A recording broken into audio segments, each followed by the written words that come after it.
200 அடி வரைக்கும் தண்ணி இல்லாமல் இருந்த இடத்துல இப்போ ஒரு 35 அடி 40 அடியில தண்ணி நீர் மட்டம் உயர்ந்திருக்குது. எங்களுக்கு இன்னும் 10 வருஷத்துக்கு மழை இல்லைனாலும் எங்களுக்குலாம் நீர் மட்டம் குறையாது. அந்த அளவுக்கு நாங்கள் ரீசார்ஜ் பண்ணி வச்சிருக்கோம். நிலத்தடி நீரை சேமிக்கணுன்ற ஒரே காரணத்துக்காக 12 அடி அகலத்தில் 5 அடி ஆழத்தில் ஒரு நெடுக்க ஒரு வாய்க்கா மாதிரி எடுத்து கரையை கட்டி அது உள்ளார மழை நீரை சேமித்தோம். மழை நீர் சேமித்து அந்த அதிகமாக வர்ற மழை நீரை போருக்குள்ளாரே விடுற மாதிரி ரீசார்ஜ் ஆகிற மாதிரி நமக்கு நல்ல தண்ணியை வந்து நல்லா டேஸ்ட்டாக கொடுக்குது. நல்லா இருக்குது. 15 வருஷமாக இருக்கும் நான் இந்த வாய்க்கா வெட்டி 15 வருஷமாக மழை தண்ணி உள்ளார சேகரிச்சுக்கிறேன். இதனால வந்து நிலத்தடி நீர் உயர்ந்து தண்ணி பிரச்சனை வந்ததே இல்லை. எனக்கு பக்கத்தில் நிறைய பேருக்கு எல்லாருமே ஒரு 5 வருஷம் முன்னாடி தண்ணி விட்டு போயிடுது. ஆனால் எங்களுக்கு வரைக்கும் தண்ணி குறையாம நல்லா இறச்சிட்டு இருந்தது. 3 மாதம் ஒரு ஐட்டம் மழை பெய்யும், 4 மாதம் ஒரு ஐட்டம் மழை பெய்யல.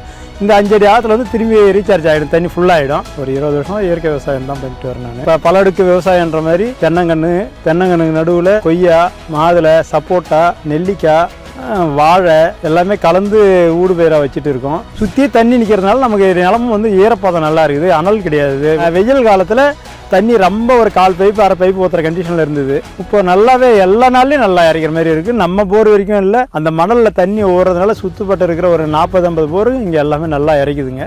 நான் வந்து ஒரு 20 போரில் இந்த மாதிரி ரீசார்ஜ் பண்ணி விடுறதுனால எல்லா போருமே நல்லா இறக்க ஆரம்பிச்சிடுதுங்க. இப்போ 3 ஏக்கர் நிலத்தை பயன்பாடு இல்லாமல் கொண்டு வந்துட்டேன்னு ஒரு சில விவசாயிங்க சொன்னாங்க. நான் அவங்கள பற்றிலாம் நான் கவலைப்படலை. எனக்கு அப்புறம் என்னுடைய பிள்ளைகளும் வந்து இதை அனுபவிக்கணும்.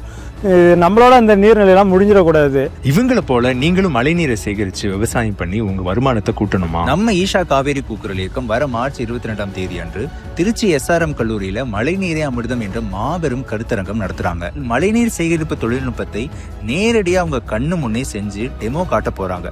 இந்த மாபெரும் கருத்தரங்கத்தில் முன்பதிவு செஞ்சு கலந்துக்க இந்த நம்பருக்கு கால் பண்ணுங்க.